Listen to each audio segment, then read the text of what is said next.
Welcome to Between Two Clinicians, the podcast that gives you a backstage pass to the mind of two therapists. I'm Talia. And I'm Adam. Let's get into it. Welcome back. It's good to see you. It's been a while. Good to see you. How's life been? Life has been crazy for you who have been out there going, did these people just fall off the planet? Did they stop being consistent? Are they just trash individuals? None of the above. What it ended up happening is I welcomed my firstborn with my wife. The greatest group project of my life. Yes. Basically, I was there for 5 minutes, but get 98% of the sort of respect. So, yep. Baby's here. Baby's doing well. Mom's doing well. We're finally getting sleep. And now I can actually do a podcast where it was going to be largely just listen to or watch Adam sleep with Talia. Yes. Yes. And that would have been a very hysterical episode because I would just been eating the whole time. So us in our natural element, like a natural observation. Yeah. It would have been therapist break hour is what it would have just been. It's like, this is what we look like in mapping. Yep. Yep. This now is what back. We do.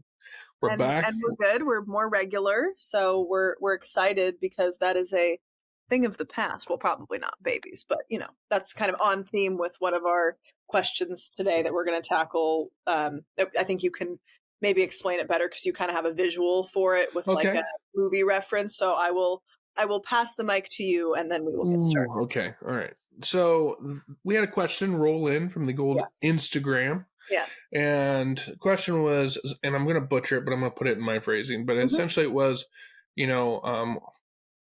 what do you do with your past affecting your present?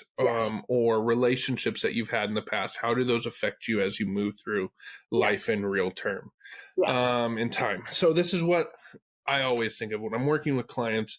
And I know that if a few of them are listening, they're going to laugh about this. I always talk about ghosts of the past. Because when I think about relationships that we've had, experiences we have had as individuals, I sort of put them in the Christmas Carol aspect. And so I personally think the best Christmas Carol is the Muppets Christmas Carol. That's definitely suggest everyone go out and watch it. It'll just you'll laugh, you'll cry.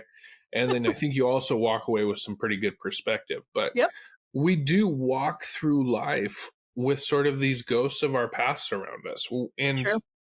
I know that psychodynamically and psychoanalytically, this is like Talia's forte. She understands that there's all these things that are informing us that we aren't even conscious of. Mm-hmm. And it's why we make left turns and right turns in life. And True. We will sometimes not even sort of wake up to the fact that we are making decisions based off of past experiences, not off of the present information in front of us.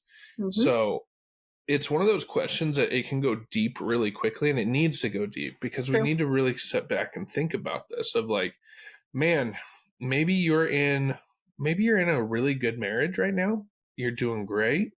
But then there's aspects of why are we fighting like cats and dogs at times? Because I'm wondering if you're actually fighting with the person who's been in front of you, who's been with you for 7, 8, 9 years, or if you're fighting with the person that hurt you the most when it came to romantic relationships of the past. Yeah. So that's where I've sort of set this whole idea up in my head. I don't know where you're at with it. Yeah, you said it better than I could have, but I will now take the mic back and butcher it even more in my head than I already was going to. It's like babble. My specialty. That psychobabble, that's what people pay me for. Really, though, the idea that our past is a past or stays in the past, I think, isn't entirely accurate.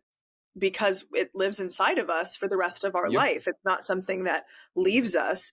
We can frame it differently. We can get more psychic time and space away from it. Mm-hmm. But our past experiences rarely, even with very intensive trauma healing therapy modalities or reframing or cognitive reframing techniques, it's no Men in Black pen.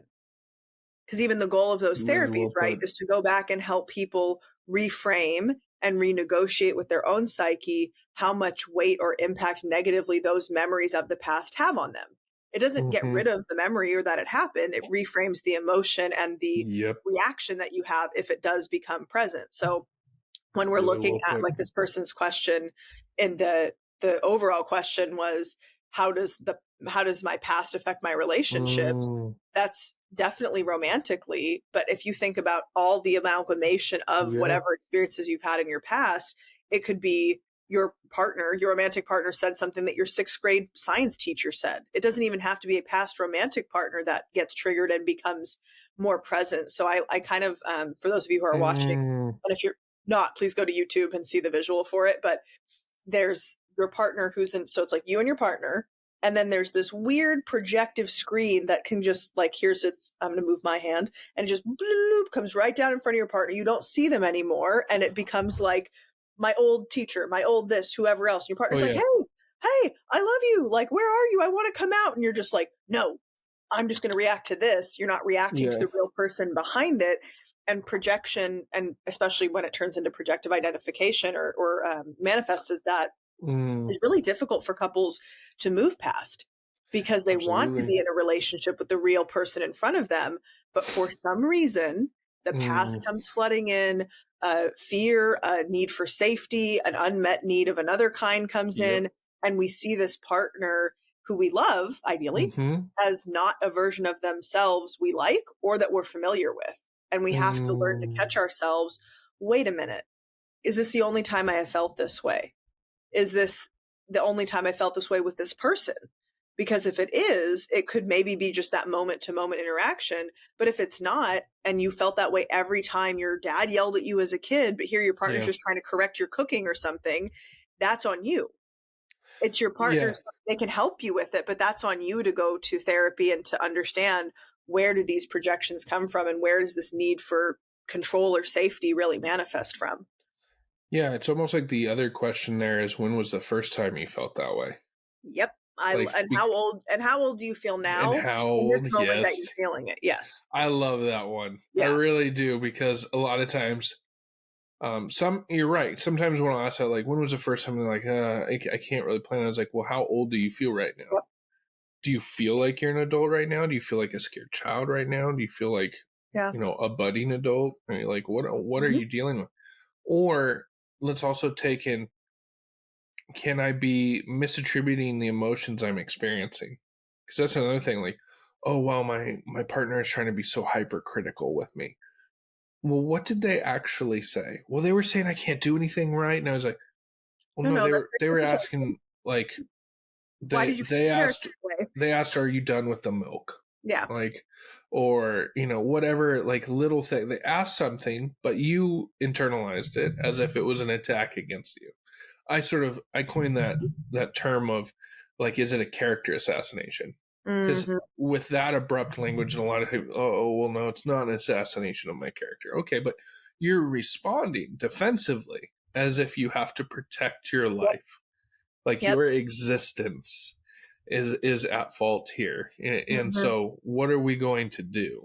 And the Uh, interpretations of feeling slighted, or it's like mm, when something that is meant non-offensively, truly mm, intentionally kind, hey, thought this would be helpful, hey, saw that you were doing this and actually found a more streamlined way, whatever, we've talked about that before.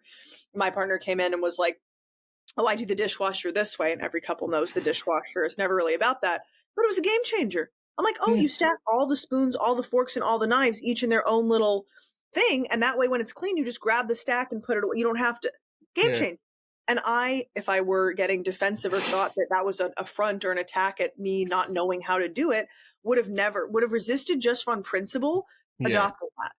But because I operate from the mindset that whatever's best and whatever is the most mm, efficient and uh, less conflictual or least conflictual is what goes, I'm like, mm-hmm, yeah, that makes actual sense. It does help me in my life. No problem adopting it. Whether I brought it up because I saw it on a video or read it in a mm, book or he brought it up, it doesn't matter where the source is. In those cases, it matters what's for the greater good of the yeah, relationship. So when somebody is taking, regardless of who says it, like regardless of the source, mm-hmm, if they're taking it as a personal attack, an insult, a slight, etc., that's even more grist for the mm-hmm, mill that it's likely that person's individual psyche that they feel from their past, usually from Yep. childhood and their parental interactions or lack thereof, that they were criticized, that their mere existence or their mere doing something different than the Mm. parent wanted was wrong or was bad. And that gets internalized as I'm wrong Mm. and I'm bad. And I Yeah. think that's what comes into the present. When our past comes into the present, we often feel like a little kid. We often feel like, and this is just reminding me when I was 12 and I was sitting on the couch because I did something wrong Mm. and my dad was yelling, but like, I am not shocked at how many clients have brought up something like that, where it's a 5-year-old and a 7-year-old sitting on my couch, metaphorically, Mm. rather than two, adults. Mm-hmm. Yeah. What I think is always for me, it like brings up that little red flag as a therapist is when you bring up this idea of like, oh man, is there ghosts of your past that you're carrying around with you? And people say like, absolutely not. And it's like, oh, okay. All right. So how have you navigated some of the I turned out hardships fine. about how have you navigated these hardships that you've gotten past in the I didn't past? have any hardships. That's And just, you just toughen them up. That's just how you grew up. I just got past them. We didn't have time to feel. Yeah. What? Eh, well, it's almost like, okay, so now we have a festering emotional wound. Oh, yeah. Because that's normally what happens is like, okay, I can compartmentalize. So basically, you're Jurassic Park. Everything's behind electric fences until the electric fences go out. And then Mhm. what happens? We eat the visitors. Those Yes. visitors are your family, Food. are Yes. your interpersonal relationships. Relationship. You're Yes. like it's all great. Like you're right, everyone is safe, but the people in your life. Like you'll be able to find some state of like you'll harmonize, not in true harmony, but you'll find a way to get back to homeostasis, whatever that might be. It could be a shitload of chaos, Yeah. but you'll find a way back. But you're gonna literally be on an island by yourself because you ate everyone who came to help you. Yes, and that's such a good, a very powerful visual because that is often how it feels. Like the people Mm-hmm. who are around you feel as though they're being attacked or Mm-hmm. cannibalized emotionally for attempting to help, attempting to offer an Mm-hmm. alternate perspective, or doing something that when in their own past it's landed quite well. They're like, great. Every time I've mentioned, let's say the dishwasher example to a Mm-hmm. partner or a friend or whatever, they've loved it. Why it in the person's right mind would they think it wouldn't land well? Mm-hmm. I have 10 out of 10 evidence that this has been great feedback for others. Here I am lovingly, Mm, intentionally trying to give this to my romantic partner, and I don't know their past. We often don't know somebody's past mm, until it comes into the present through story or through projective interaction where we're like, mhm. oh, they did not take that well. And Yeah. I'd be like, did who hurt you in childhood? Who yelled at you for spilling drinks or whatever else? And I'm lucky, I wouldn't say lucky necessarily, but I am thankful that my partner and I are both verbalized to the point where we have decided that we had a similar experience in our upbringing where parents would lose temper, not physically, Mm, but something spilled, something was chaotic or out of yeah. control. And it was more of a verbal explosion of like, are you kidding me? Like, we both went through that. So we're both very mindful to not have that Mm, happen in our dynamic or with our family because that's yeah. not a tone that we want to set. So when a ghost from your past comes in, you can let it cannibalize the person in front of you, or Mhm. you can let it guide you to be different and not eat the visitor. True. Like, Yeah. let's actually it's almost like trying to say that you're witnessing a car crash in front of you, but you're not going to Yes. actually do anything Yeah, I'll just let it to happen. like, um, I'm trying to think which way I wanna go with this because I it's almost like, again, and this is gonna be for the parents and that are Yep. listening, but, like, when you've been driving down the road and all of a sudden like something darts off, you slam on the brakes, what happens? That arm goes out, you block and shield your Yep. child, right? Yep. And why does it happen? You're trying to protect. But now imagine like if you didn't do that. Like I'm just gonna say that it doesn't exist. If it doesn't hit us, it's not a problem. Like I get closer and closer to the danger of it. But I want to speak to what you were talking about there, which is these ghosts of the past of like how our parents have worked in our lives or other relationships. I was working with a couple that was they just had a newborn as well. And what was interesting is they worked in harmony for the first month baby was Yeah. on the ground, right? They're doing everything really well. And then they were talking about, felt like the dynamic changed a little bit. Now, the husband was the one that was actually verbalizing, feeling like it feels weird when we're dealing with like at night feedings or just feedings during the day. If he's like, we'll agree for whoever's feeding it's going to be. And let's say it's going to be her feeding. And it's in the middle of the night, baby's crying, they get up. He had come to this feeling of like, I don't want to leave her alone in this, even though I know it's my time to sleep. I'm going Yeah. to at least warm a bottle. I'll go Okay. warm the bottle. That way, when baby's got the diaper change and it's ready to go, it'll be a little bit easier on you. And she became resentful for the bottle warming. And he's like, I don't understand why. Like, well, no, I I thought don't it was want her helping. Yeah. screaming any longer, and I don't want you to feel like you've got to do this by yourself. She's like, but it's not your time to do it. And he's like, Mm. but I want to help you. And what we got to in session was she was starting to feel obligation.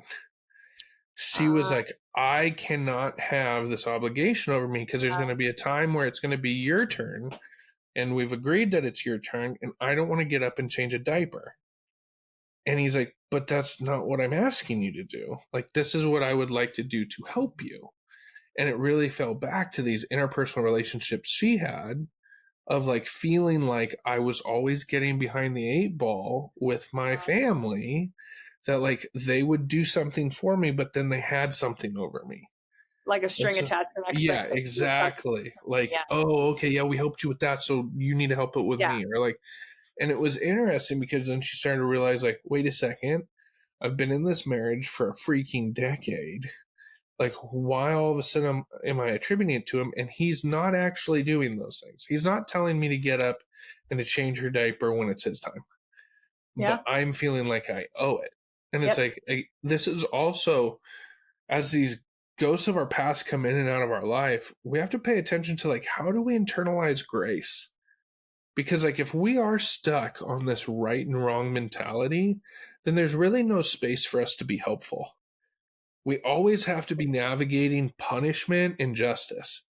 Hmm. Like, and I think that it's not to fall on another metaphor, but I love I love Batman for one reason. I think if we're able to step back and look at Batman, he actually role models the unhealthy aspects of pursuing justice.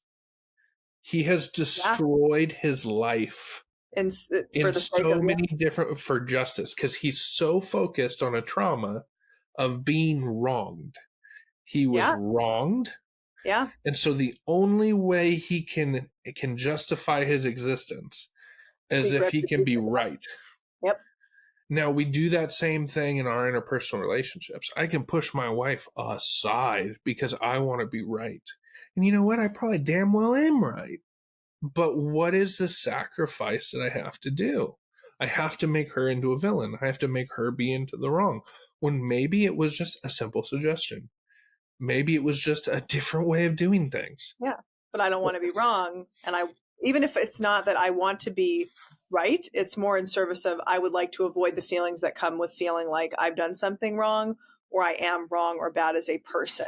And I think that's Ooh. where guilt and shame and trying to ward off from negative feelings does come in from our past. At Yep. what point in your childhood were you made out to be wrong or bad, or did you Mm-hmm. feel wrong or bad and no one helped you metabolize that guilt? And I was actually talking about this recently with a colleague, uh, with parenting and childhood, when one of the kids is not being kind or is having a lot of big feelings around the other kid. How do you handle it?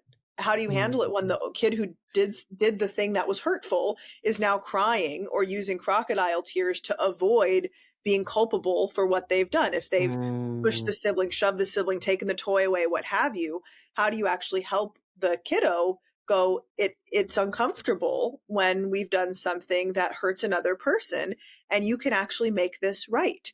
We can empower you to Mm-hmm. realize that it doesn't have to mean you're wrong or bad or that you need to feel any guilt or shame. Mistakes happen, or impulses get the best of us, especially when we're 0 to 5. How can we help? How can mom or dad help you to make it right? So it's learning from a young age, ideally, how to metabolize those feelings of guilt and shame rather than internalize them unhealthily. And then they come out 20, 30, 40 years later at your romantic partner who just mentioned a different way to load the dishwasher. You're like, well, I guess I can't do anything right. It's like the learned helplessness defensive, I guess I failed as a parent thing. And they're like, Yeah. no, I literally said you did 98% of this great. I just wish the 2% were this instead. But because of that all good, all bad object relations internally, which is where a lot of this stems from when the past comes up. If I can't tolerate my bad parts, I certainly can't tolerate if you point out something I think is a bad part or find a bad part in me and have the nerve to voice it. So I think that's the key, is learning how to not get defensive or not take offense when this is coming up, and instead to be graceful and go, ooh, this is a big feeling. I don't like it. How can I help? Yes, we can pause. Awesome. Let's pause here. Let me help her out real quick. All right. Okay. Crisis averted. Good. Plenty of time to continue. Perfect. I don't have any wonderful ones, so we're good. So I'm gonna mark it so we can restart. Okay. Yes. We are back. Thank you for the Does this happen with your clients often? No. Or you notice that no, not this. With the past and the present. You notice that happens with your clients often. All the time. Okay. Let me change my yeah. Well, I think what happens is, and I can recognize this in like my own work in therapy, that we don't want to acknowledge that it does. Like, especially if I've been hurt before in the past by someone else, I don't want to acknowledge that they still hurt me. I don't want to acknowledge that that person still has that power over me. Now, I think what's crazy here is the only way to keep that person in power in my life is to deny my own voice. So I have to actively maintain that. I actually have to cultivate my own resentment. Like, that takes work. Where it's different if I can actually sit back and I go, okay, well, let me wrestle with these complicated emotions, with these complex emotions.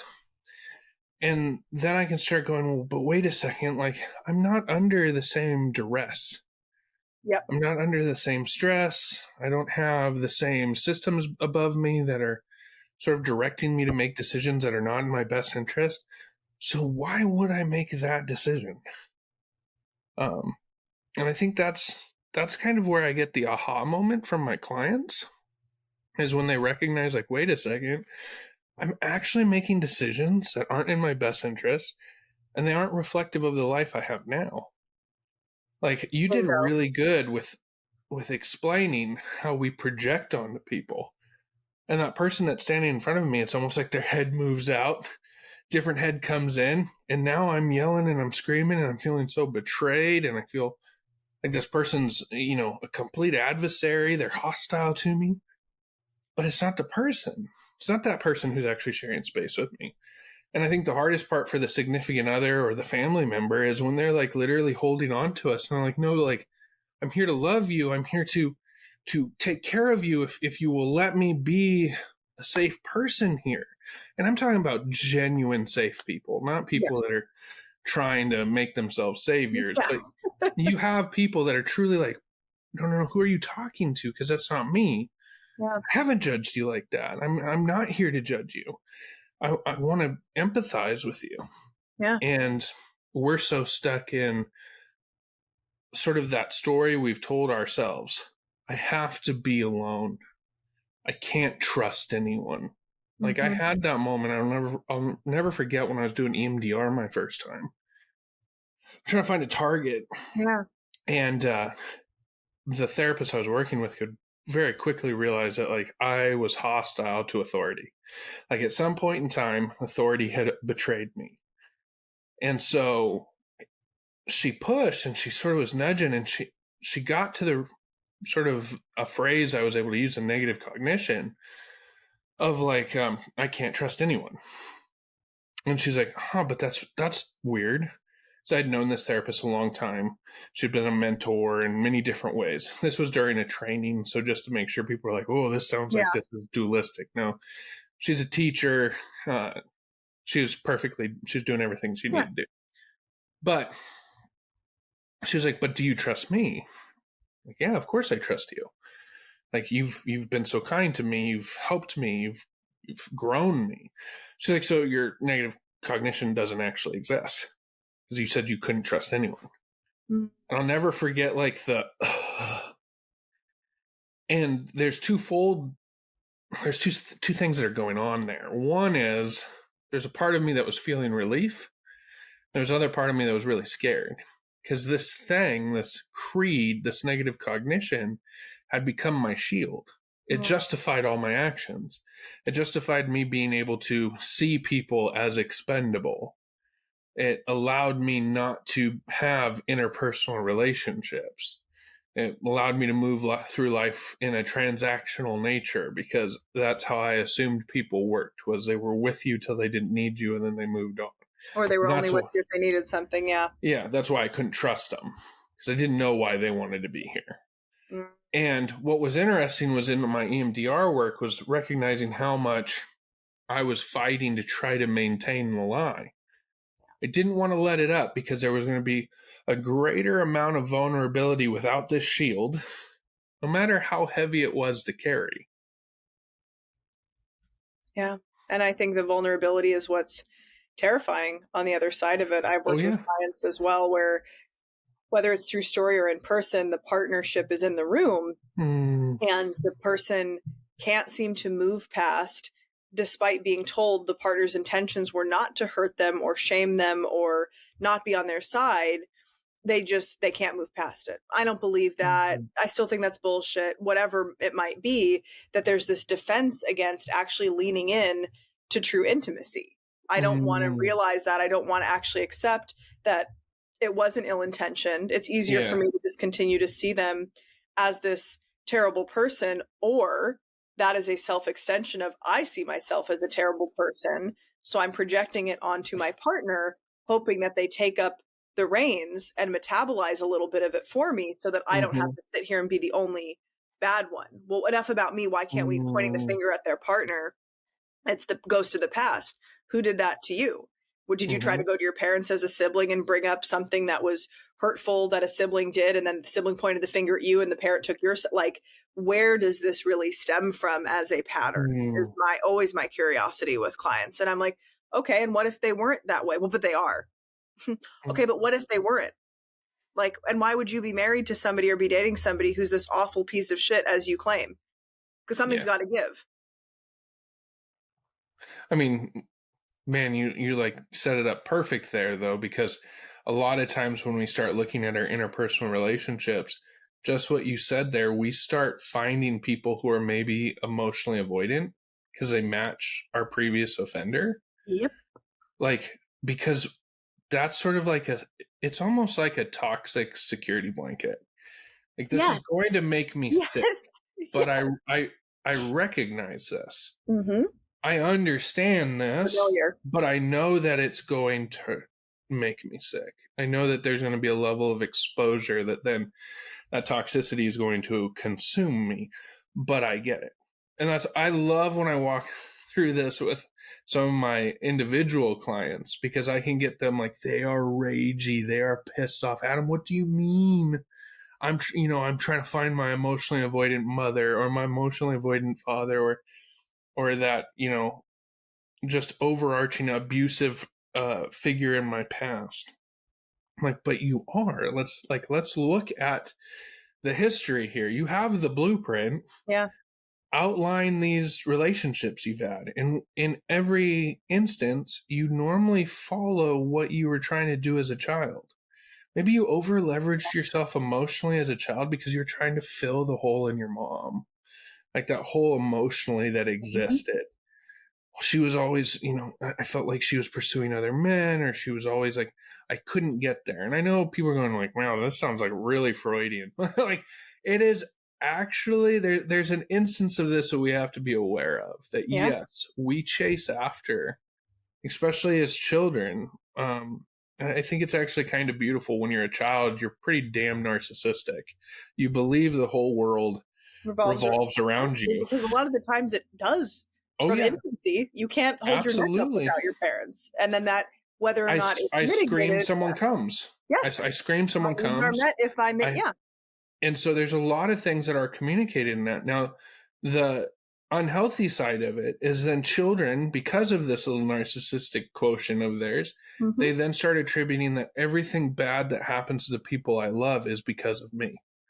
It's why so many people do internalize, oh, my parents broke up because of me. My father was so unhappy with us because of me. Like, and it shows up. And so it's actually ignorant of ourselves if we decide, oh, well, I'm just going to try to not take that into consideration Yeah. because it's such a huge part of yourself. And that's why Mm-hmm. you might be a people pleaser. You might be a people pleaser because that was your role in your family.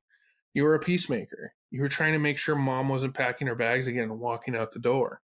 You were Mm-hmm. trying to make sure that maybe it wasn't be so bad so dad doesn't have to drink so much. Like, I Mm-hmm. understand these are very heavy things we're Of talking course. about. But then what's crazy is we take that heaviness and then we apply it to all the light relationships we have. How about the Yes. time how about the Yes. times that maybe I do have a healthy significant other in front of me, like someone who wants to partner with me in Couldn't be life? me. Sabotage, project, Exactly. destroy. Oh yeah, like like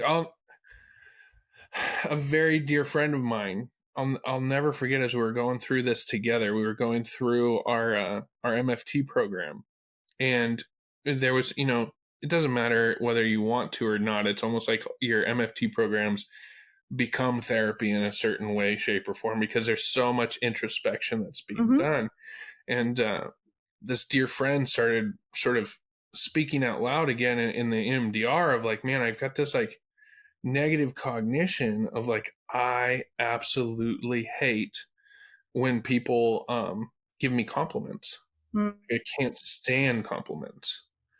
And I was like, huh, that's it. Like, and so like we keep digging through it, and compliments for her in the way that she was able to verbalize it then made her feel like she was able to be vulnerable.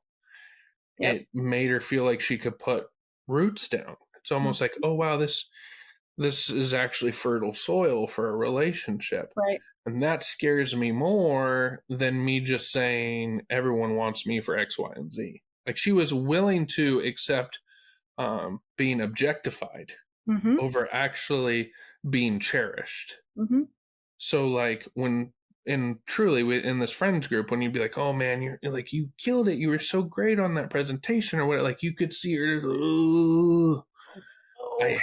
hate, like, and it was like, it wasn't someone trying to get in her pants. It was literally someone just saying, wow, you did a really good job, or A plus on the assignment. Yeah. And she would just like Couldn't brush handle it. across, brush across, brush across. Because if I came to accept that, then maybe I'd also start treating myself better. I think that is the perfect pause point for us to then do another episode on that. There you Because go. I have to reckon with, oh, how would I be and who would I be if I liked myself? And if I didn't take everything personally, or if I didn't assume the most negative intent of others. I think that's perfect for the next episode is, well, Yeah. what would happen if I actually liked myself? Yeah. Who will I be? Who do I get to become if I actually like myself? Mm, I actually have, and this is from when I was on your podcast with Judy, like yeah. self-worth, self-esteem, self-confidence. Who am I with that? The journey to self-worth. I think that's a great, I love it. I hope our listeners will be tuning in for the next one because we won't want to miss it. Well, I think we're leaving them on a cliffhanger. So thank you all for who are listening. We always appreciate you. Man, we see the downloads increasing. So obviously you're sharing it with people, and we Thank can't you. be any more grateful. You guys let us do what we do. Yeah. And if you have any episode topics that you want us to discuss, you can slide in my DMs at Talia Bombola, and you can also talk to Adam. Adam, how would you like them to get in contact with you? Wild Ethos Counseling on Instagram. Perfect. So we will see you then. Next time. Thanks, everybody. Bye. See ya.